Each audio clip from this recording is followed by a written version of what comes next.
because when he first became ill, you know, like, you know, we kind of was constantly watching, make sure that if they needed me and things like that. But no, we have more of a routine with him. It's easier, but I still just have to training myself to wake up during the night to check the phone and put it back down again. But as I said, there's no problem getting back to sleep. It doesn't keep me awake, like, you know. Right, and so I suppose if you're getting around 8 hours but there's a break, do you feel like that's enough sleep for you? Yeah, I don't feel tired. I don't wake up tired. I mean, everyone wakes up tired, but I don't wake up going, oh Jesus, you know, I didn't get enough sleep, I need to sleep more, and most of the time it's fine, like, you know. Alright, so I suppose the sleep that you are getting, it feels like enough for you. You do wake in the night once, and that's a regular ongoing thing. You just do it all the time, so it's not something that only started a couple of weeks ago and you want to phase out. You're happy, I suppose. Oh, I'm happy to do it, yeah. Obviously, if that's in the background, you probably feel safer. I do, yeah. And do you set your alarm to that, or no, do you naturally wake up? just naturally wake up, and it's always between 2 and 3 o'clock in the morning. Right. It's weird, like, I don't set my alarm for it, like, you know. It's just happens. It's almost like you train the body clock.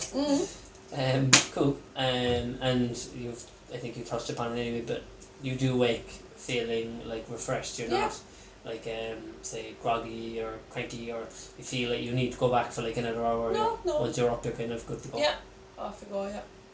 Okay. All right. So your sleep is pretty good. So from what you're telling me. It is. Yeah, it's good. Okay. Well, that's good.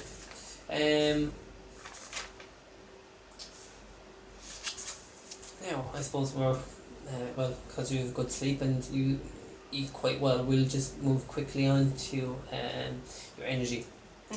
So, I would imagine it's probably going to be rated quite high if I asked you, because of what you need to do every day. But again, if you were to rate your energy out of 10, I'd say between 8 and 9.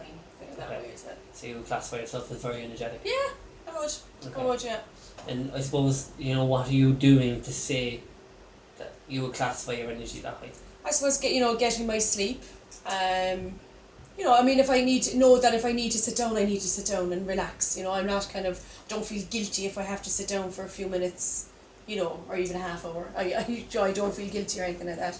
I suppose, as I said, not eating a lot of processed foods, because I know that, plays havoc with your body. Exercising, getting enough fresh air. I'm kept going with the girls. I know I've only 2, but they're very busy. 2 different schools, they both play lots of sports, so there's always something going, and I think that's where, helps with my energy levels as well. Okay. I can't afford to get tired. But then I don't feel tired either. I don't feel I'm depriving myself by being on the go all the time either. And when you say you can't afford to get tired, do you ever feel that puts a little bit of a stress on you, that you're feeling that you need to be at a certain level to be able to look after everybody? No, I don't, because my husband is very good. Like, I mean, when he's in, and he's really good. So he does a lot of the training with the girls, and the toing and froing and the dropping and stuff like that, like, Okay. We do share the load, like, really, but I don't feel like, oh jeez, if only now I could lie down, and I don't feel like that. It's grand, it's fine.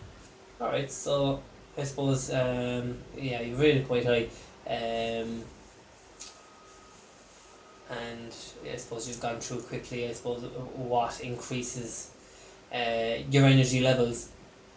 If I just asked you, is your energy less now than what it would have used to be, or is it more, or is it the same? It's more. Okay. It's more than what it used to be. More than what it was, we'd say, 5 years ago, definitely. Okay, and would you relate all that back to your exercise and training? Yeah, definitely, definitely.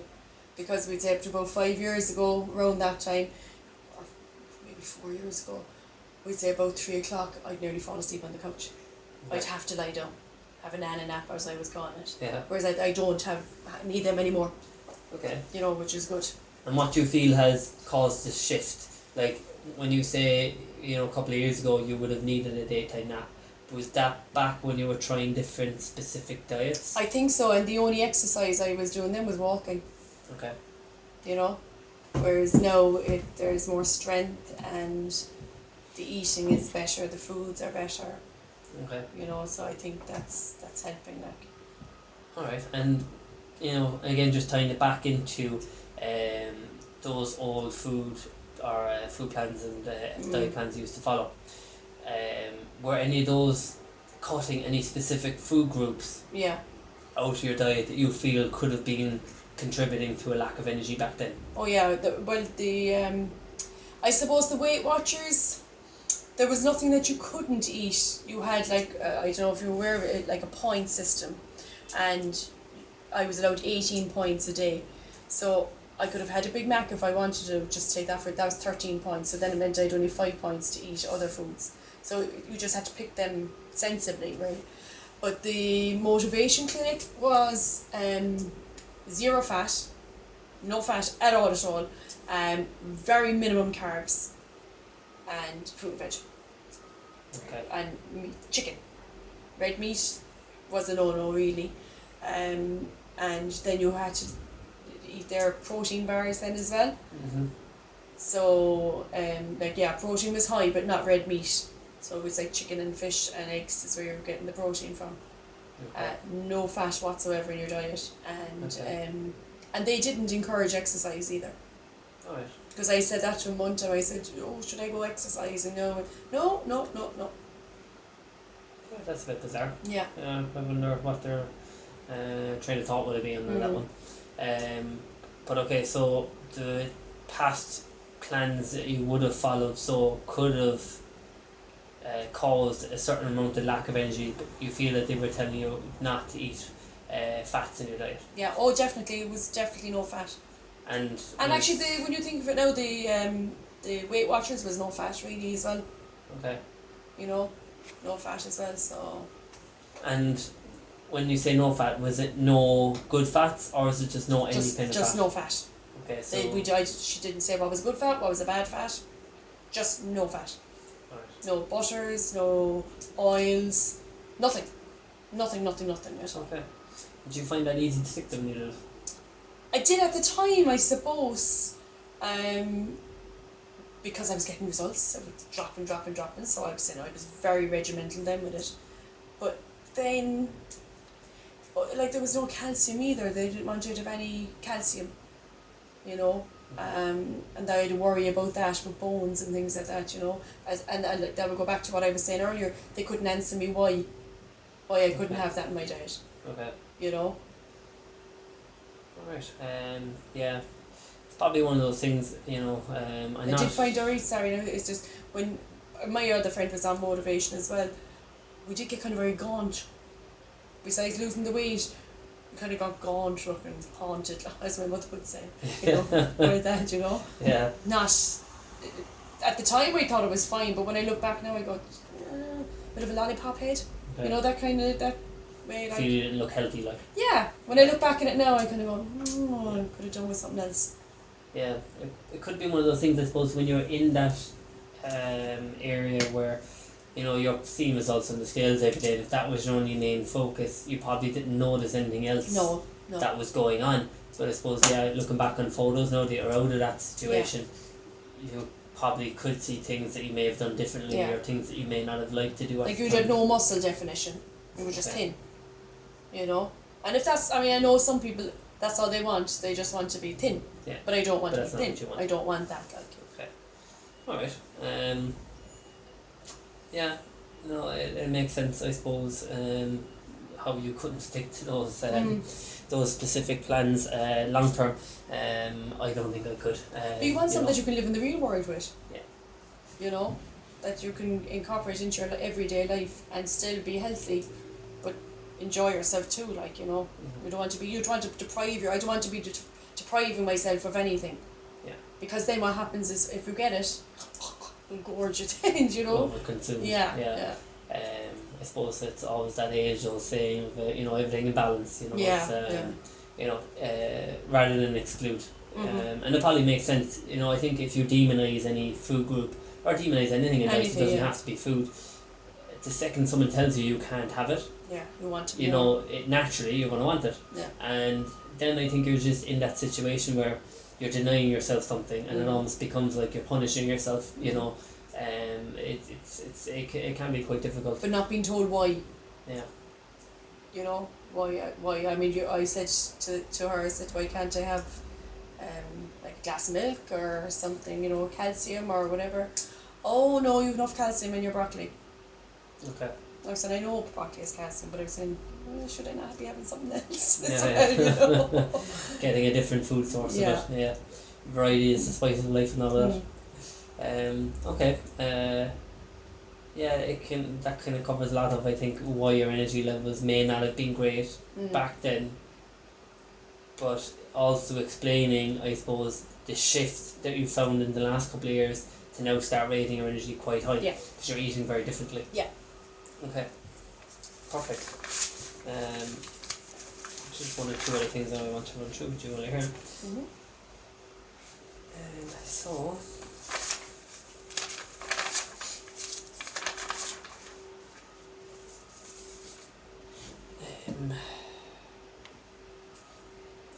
Just a few things, so Sinead, that you're doing, I suppose, on a weekly and on a monthly and on a daily basis. We'll just quickly run through them.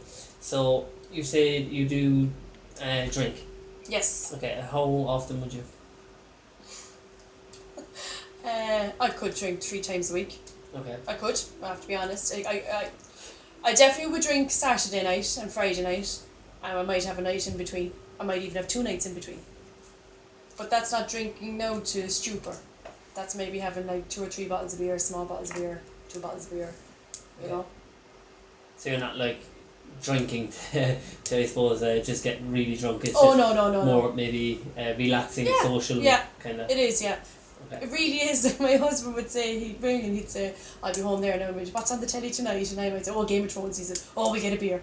You know, for watching the telly. That's it. It's not drinking into a stupor, like, you know. Okay. Yeah. So it'd be more, you might have just a bottle with himself while watching a movie or a specific TV show that you go and enjoy. Yeah. So you don't, I suppose, use it to abuse it. It's more No, to enjoy it and yeah. relax. Yeah.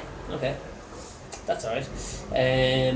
When it comes to the likes of teas and coffees then, would you consume much of those in your life? I would tea. Okay. Yeah, I love tea.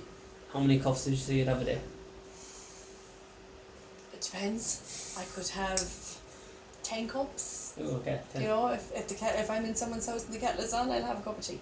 Okay. You know, I would drink tea a lot. I love tea. And would you drink much coffee? No. Okay. If I was out the odd time, I might have a cappuccino, but that's very rare because I have to put sugar into it then. Mm-hmm. Even if it's one of those ones from the machines, you know, that they say are crap. You know, I don't like the taste of coffee as such, so I put sugar into it, so I try not to drink coffee then because I don't want to have sugar. Okay. But I'm not a big coffee person, like, you know, it's fine.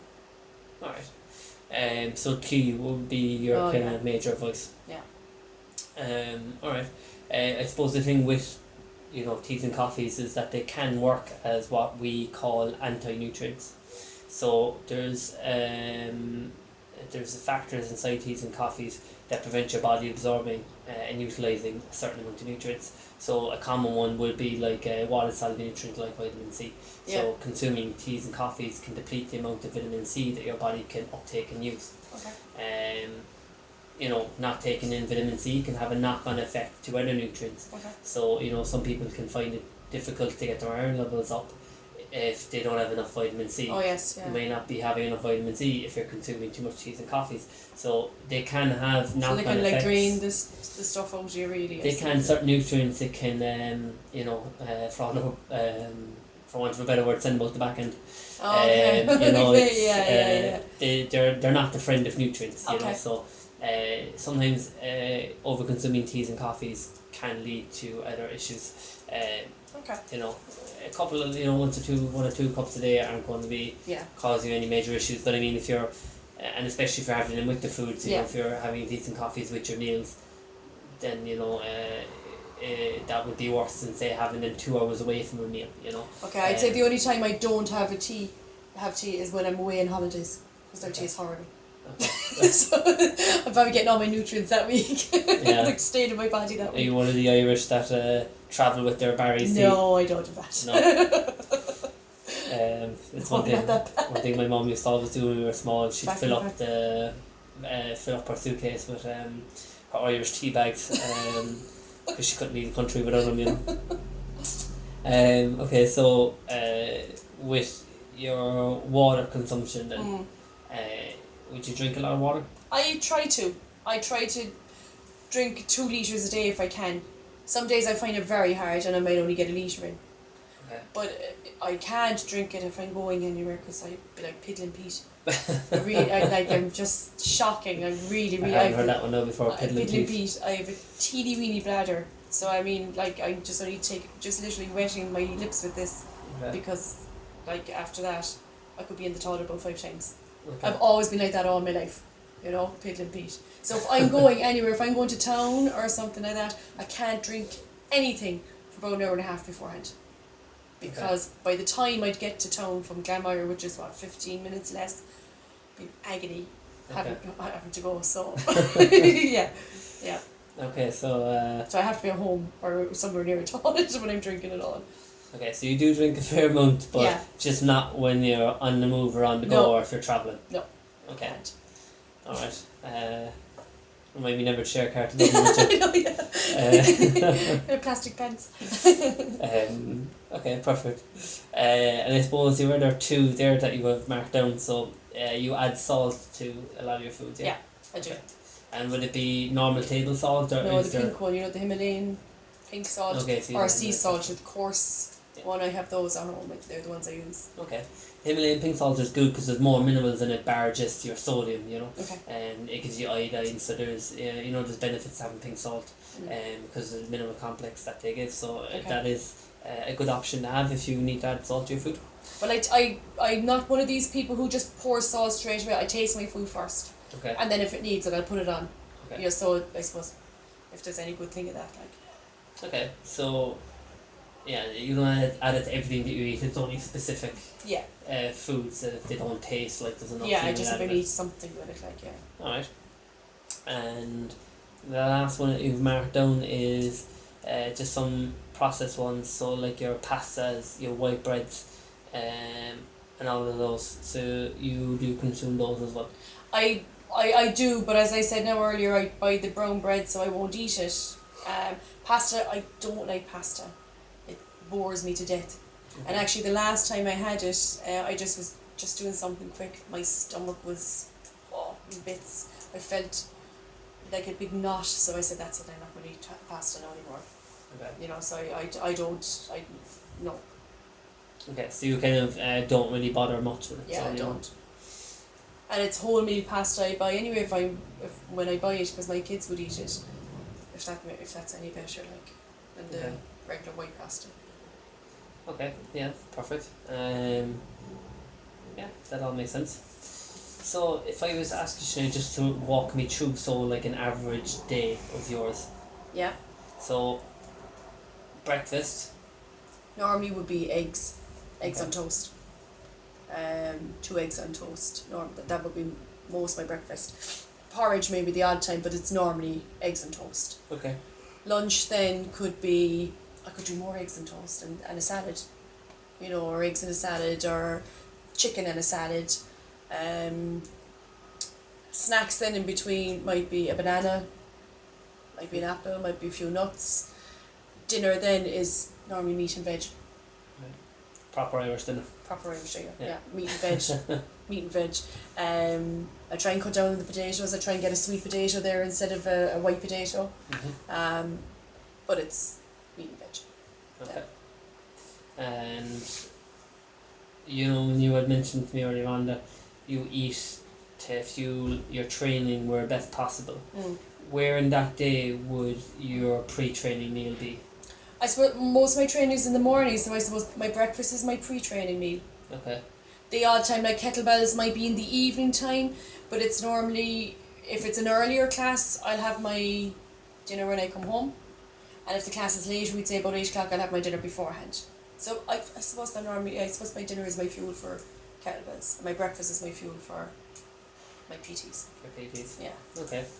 And when you do your classes then, so you were mentioning earlier on that you do like a spin class. Yeah. Where does that factor in then? That's normally would be before my dinner. So Am I fueling? I suppose it depends on the time of the spinning. If it's 6 o'clock spinning, I'll be able to have my lunch. I might grab a banana before I go, maybe half hour, 3/4 an hour before I go. Mhm. Just go to spin, come home and have my dinner. Okay. Okay. And just touching off, just we have mentioned about your water. Yeah. When you train, would you consume enough water while you're in the gym? Would you be hydrating yourself? Oh, I enough? would, yeah. Okay. Yeah, I would, definitely. Especially in the spinning and the kettlebells. Maybe not so much in PT because you'll just take a little sip because it's not buckets of sweat that's pouring out of you in PT because it's more strength and things like that. But the kettlebells and spinning, you would be bucketing and you're gasping for it, you know? Yeah, okay, so you do consume plenty of water, but you feel you might just drink a little bit more on those high kind of Oh, fast definitely, pace yeah. exercises. Yeah, definitely. Alright. Okay, well that makes sense, Sinead. Yeah. So I suppose just to recap, so you want to have, I suppose your main goal is just weight loss. Yes. You want to achieve weight loss for yourself. You want to gain more knowledge on what food is healthy and the whys as to why we should have them in your diets. Yeah. So you can incorporate that into family life. Yes. You can pass on, I suppose, what you're learning to your kids and feeding them healthier foods. Yes. I'd imagine if they're at that age, they're probably doing a bit of sport as well. Oh, they are lots, yeah. Okay, yeah, so yeah. it'll be good for them anyway Yeah. to fuel their training as well. So for yourself, so it's you'd be looking to lose a little bit of weight, gain more knowledge as to the why behind foods, rather than just be told eat X, Y, and Z. Yeah. You want to know why you're Yeah. eating X, Y, and Z. Yeah. Okay. And I suppose doing the incremental change, I think, might be a nice change for you. All your ones that you seem to have done in the past are like an all or nothing. So you've Yeah. just been throwing yourself at these plans for 10 weeks or 12 weeks or whatever the time period was, and finishing and coming out the back end of it. Like you get the Possibly- results on it, but it's afterwards Yeah. to maintain it, I suppose. That's what it is. Okay, like, yeah. so yeah, I think that's where the incremental changes will come better. Because you're going to see the changes long term. It's not going to be something you're going to see overnight, Yeah. but it'll be sustainable for Yeah. you. You won't be back here in 6 months' time. Sitting in front of me back to square one. Yes, Because yeah. we're going to keep working and keep building and keep working. We'll keep pushing forward. Cool. I think that will be a better approach, and I think it'll be a nice break from what you have been trying in Yeah. the past anyway. And I think it'll take a lot of the stress out of it as we go. I think that it could be a good option for you. So what I'm going to do, Sinead, is between now and the next time we meet, Yeah. I'm going to take your food plans that you've kindly shared with me, Sure. and I am going to put them through that Nutritic software that I've been telling you about. Yes. It's going to break it down for not just macronutrients like protein, fat and carbohydrates. It's going to break down all your micronutrients, all your macro minerals, your micro minerals. Give me an actual clear view of is the food you're eating meeting the amounts that you would need for daily life. Okay. So be it calcium, magnesium, vitamin D, vitamin C, all of those, it'll all come up in this profile. Okay. So something that I'll be able to share with you next time around. Cool. And from there we'll build a diet plan together for you to correct any imbalances that show Yeah. up. In getting that done first, I think will go a long way in helping you achieve your goals.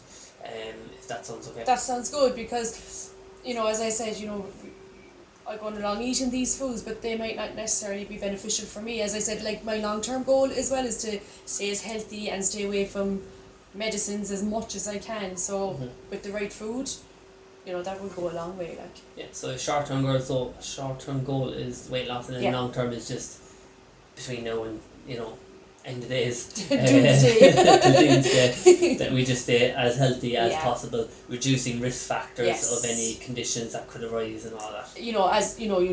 I filled in there, I don't have any family history of over being adopted, so I suppose I'm probably more conscious of that then as well, long term. Yeah.